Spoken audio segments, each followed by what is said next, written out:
This is going to get my adrenaline pumping tonight because the new lockdowns are coming. Forget COVID lockdowns. Those are so last year. Get ready for climate lockdowns. But, we'll probably have a mixture of both of them because they want you to stay healthy and get vaccinated, but they also don't want you to leave your house and they want you to give up your cars. So we've been warning you about these for months on this show. These unelected globalists are trying to put in a system in place for climate lockdowns in urban areas. Now, this is why they don't want you moving to the suburbs. It's convenient, isn't it? They really don't want you moving to the suburbs. And they don't want you to have a garden. You have to register your gardens. They don't want you buying those gas-guzzling cars. So they really want you in urban areas. And they want to take away your cars. They've said this publicly. And it's not a conspiracy theory. It's on their freaking website. And it's already happening. So if you've got friends that say, hey, Janice, you're a crazy nut for watching that Redacted and spewing these conspiracy theorists, just why don't you go to the World Economic Forum's website and hand it right to that guy's face and show them, here it is right here. And then why don't you also point out the cities where this is already happening? You could show them that. And then that person might say to you, Janice, okay, maybe you're not as crazy as I thought, but I'm going to go get some lunch now. Stop walking around and showing me websites. So it's not a conspiracy theory. It's written right out and published on their site. And it's already happening. We're going to show you the latest plan for this city planning in just a minute. But first, we got our first taste of these climate lockdowns already. And one that stood out to me particularly was this summer. It didn't get a lot of attention. And it was in France. Now, I don't know how many of you remember this, but I do.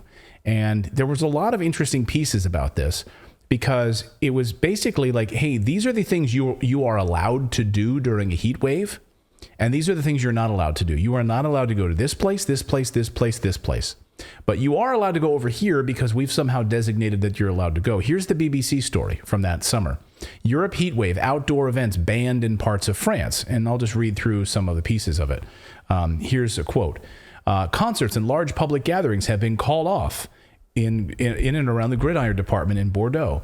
On Thursday, parts of France hit 40 degrees Celsius earlier in the year than ever before, with temperatures expected to peak on Saturday.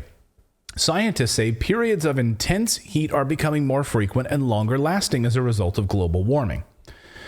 So as an example of the media lies, the article claims, quote, temperatures could hit 39 degrees Celsius in Paris, and droughts have also raised the risk of wildfires, forecasters said.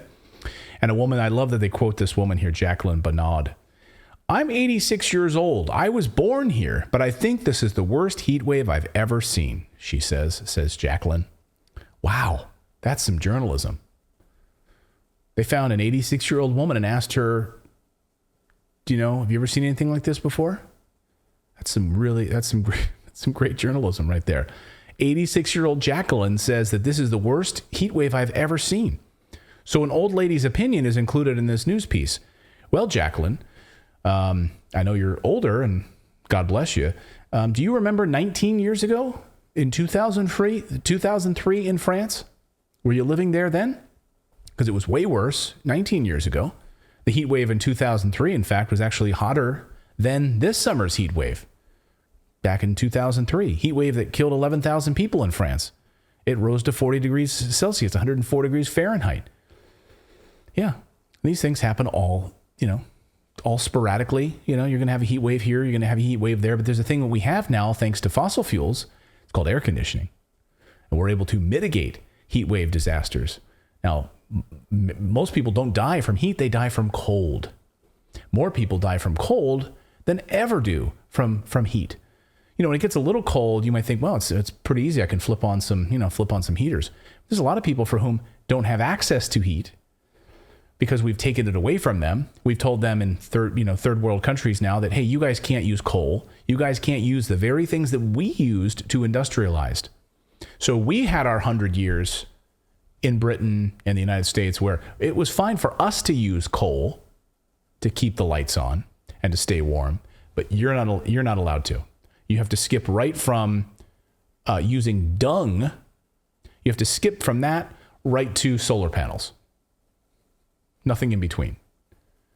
That's where we're at right now. That's what these globalists are doing to a lot of the people throughout Africa. So now this morning we got word that England is setting up new lockdown policies, new lockdown plans for climate change. And it's going to break cities in designated, it's going to basically break cities up into designated lockdown zones. Are you in one of these zones? You might be. The goal is to take away your car and force you to stay put. And if this sounds familiar, it's because it's right out of the World Economic Forum's playbook.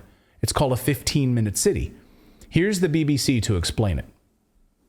The 15-minute city is a really simple concept in many ways. It's really just saying that every urban citizen should be able to meet their basic needs within a 15-minute walk or cycle ride from their house. The concept of the 15-minute city was proposed by French Colombian scientist Carlos Moreno, and aspects of it are starting to be adopted in cities like Paris, Barcelona, and Bogota.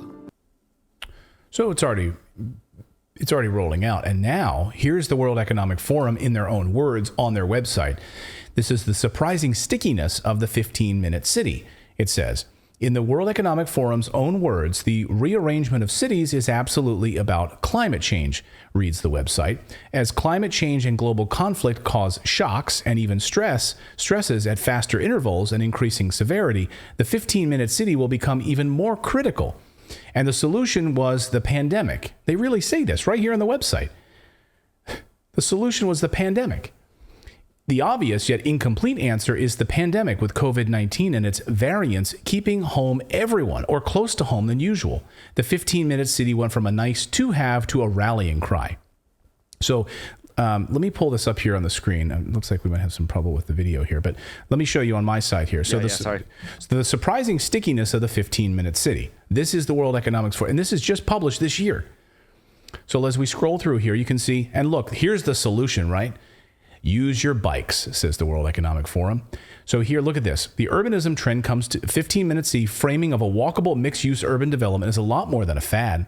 The historical roots of the 15-minute city are connected deeply with the current moment, one we will be living with for a long time. As climate change and global conflict cause shocks and stresses, faster intervals and increasing severity, the 15-minute city will become even more critical.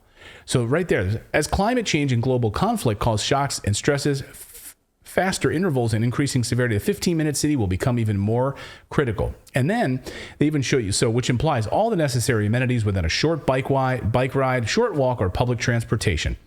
We've already rolled this out in Paris, Seoul, and Bogota. And here's the big picture. See, they don't want you to live in suburban areas. They want you in urban areas. All of this is built around urban planning. So they want you in these environments that they can control. They can control the food flow and all of it right to your front door. So that's how this unfolds. And this arrangement is now being rolled out in England. So we just found out, this is unbelievable. So it was already being voted upon, and it passed. So now in England, this is happening. In Oxfordshire, the council is to trial a climate lockdown starting in 2024. Oh, it's just going to be a trial? You know it's not. So here it was 18 hours ago. Oxfordshire County Council yesterday approved plans to lock residents into one of 6 zones to save the planet, they say, from global warming. The latest stage in the 15-minute city agenda is to place electronic gates on key roads in and out of the city, confining residents to their own neighborhoods in Oxfordshire. Would those be solar-powered electric locks? Probably. God knows. I mean, because we've now vilified hydrocarbons and fossil fuels. Like you can't, I just did a whole video this weekend on this whole BS argument. Where you only have 3% right now of our energy being produced by solar and wind, and all of it is backed up by natural gas. So when it's not sunny and it's not windy, what kicks on? We need all of these fossil fuels. And if you eliminate fossil fuels and hydrocarbons, petroleum specifically, you then cannot have anything that you like. Forget your computers, forget your screens, forget about 6,000 different things in our houses right now. Look around your room. Almost every item in your living room comes from some form of fossil fuel, from some sort of petroleum production. Eliminate it. Well, and your food too, because it's got to be delivered via truck. So Right. I mean, everything there's nothing in my house that I can look at and that is not here because of fossil fuel. But it's a doom. They're telling us it's coming. So we need to have the city lockdown.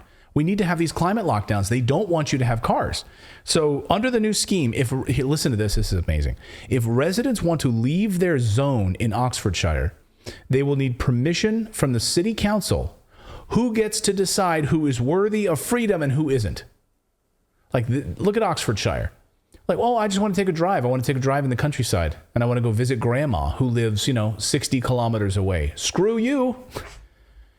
Literally. You are not allowed. To be a letter written in calligraphy, or like what? Like, is this letter? Is it a phone call? Like, can you send them an email? Like, I don't know. I mean, under the new scheme, the process? Like, you have to basically go to the city council and get approval to leave the zone. You're only allowed to leave a certain number of days per year.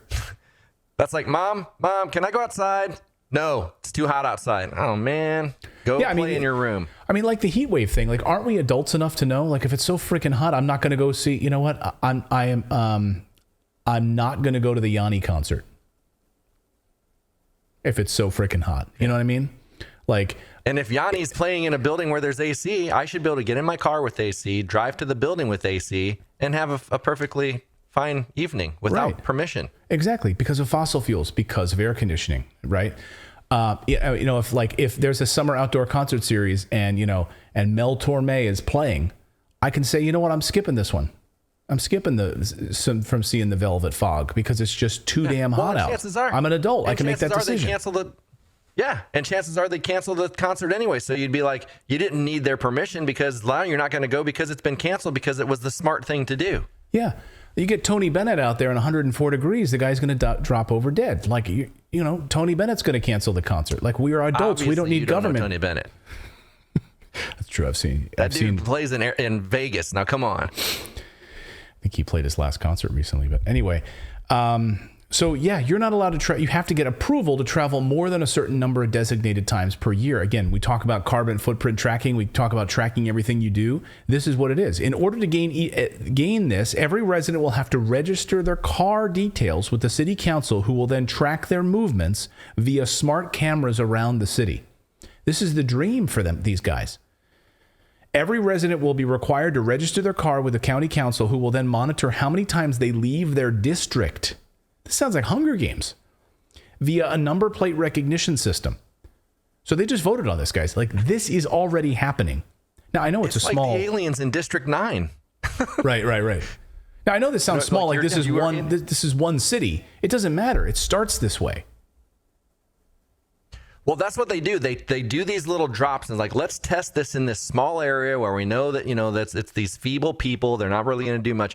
Let's see how it flies. Let's get it organized and then it'll spread. And it's like, people are always like, oh, it's only starting there. I don't need to worry about it. It's not going to come to the big city. But that's when you need to worry, when you see it happening in these smaller areas. Right. And someone in our Rumble chat, who was it, just said in Rumble, Savarari says Agenda 21 in 1992. Yeah, megacities, right? This is the idea. Megacities, we will control your movements. We will have total control of it, and we will then be able to control your food production. We'll get the cars off the roads. We don't want you driving these cars at all anyway. And you will all own a bike, and you'll walk to wherever you need to walk. So this is madness. James Woodhoyson warned about us of this in Spiked in October. In late October, James writes, "The madness of the 15-minute city. The green agenda is taking inspiration from the illiberal days of lockdown," he writes. To this end, Oxfordshire Council, which is run by the Labour and Liberal Democrats and the Green Party, wants to divide the city of Oxford into 6 15-minute districts. In these districts, it is said most household essentials will be accessible by a quarter of an hour walk or ride by bike. So residents will have no need for a car. On the surface, these 15-minute neighborhoods might sound pleasant and convenient, but there's a coercive edge. The council plans to cut car use and traffic congestion by placing strict rules on car journeys. Residents will have to register their cars with the city council, and they will be tracked to count their journeys through the key gateways in and out. It's a social credit scheme, James writes, that starts with your car and works like an anti-frequent flyer points. The less you drive, the less you travel, the better and higher your score. They don't want you visiting anything. They don't want you going anywhere. Under the new proposals, if any of Oxford's 150,000 residents drive outside of their designated district more than 100 days a year, he or she could be fined £70 each time that happens. It's fucking crazy, I mean, guys. they should cordon off the grocery stores too, based on your social credit score, so that like, no, you've got a social credit score of 200 or less. This is the only aisle you can shop from. You're getting canned SpaghettiOs. I know, and I know it sounds crazy. If you want fresh meat, yeah. No, you're right. Yeah. You're only allowed a certain number of meat credits. Guys, this is where this is going. This is not conspiratorial shit. This is, they've written it out. They're executing on it. They've already run pilot programs that they're running in Paris, Bogota, Houston. Like, this is happening. And it's they paint it as like a dream. You don't need to go anywhere. You can just walk everywhere. And look, I like the idea of like urban, like walking in a city, but I also don't want to stay there forever. I'd like to go visit my mom who lives, a couple hours away. I want to go visit friends. I want to go upstate and visit. I want to maybe commute from work. I want to live in the city and commute outside of the city. What about the people that want to commute for work? Have that choice, have that liberty. No, sorry. Under this plan, you won't. And what about people who can't walk 15 minutes to the grocery store, who they just don't have the capacity? I mean, I think you guys are, all a bunch of wimps. The Amish do it. The Amish live this way, I mean, they don't go further than unless they hire somebody to drive them to Pennsylvania to see their family. They stay within, how far a horse can travel. So they want you to be Amish. This is such a big deal. They want us to be Amish. That would be actually no, they don't, because they don't want us to farm. No, actually, yeah, they don't. Yeah, they don't want you to farm, and collect rainwater, stuff like that. Like, yeah, that's true. Yeah, because they want to vaccinate I think I'm gonna become Amish. I just got to cut this off, and I'm Amish. And get a horse and buggy. Thank you so much for watching this segment here at Redacted. We are live every day at 4 p.m. Eastern Time, trying to share the stories that the mainstream media will not cover. You should also come over and join our community of Redacted Rebels over at Redacted.inc. That's our private locals community where we can share exclusive content that we simply cannot share here on YouTube. Come over and join the rebellion together right now by going to Redacted.inc. We'll see you next time.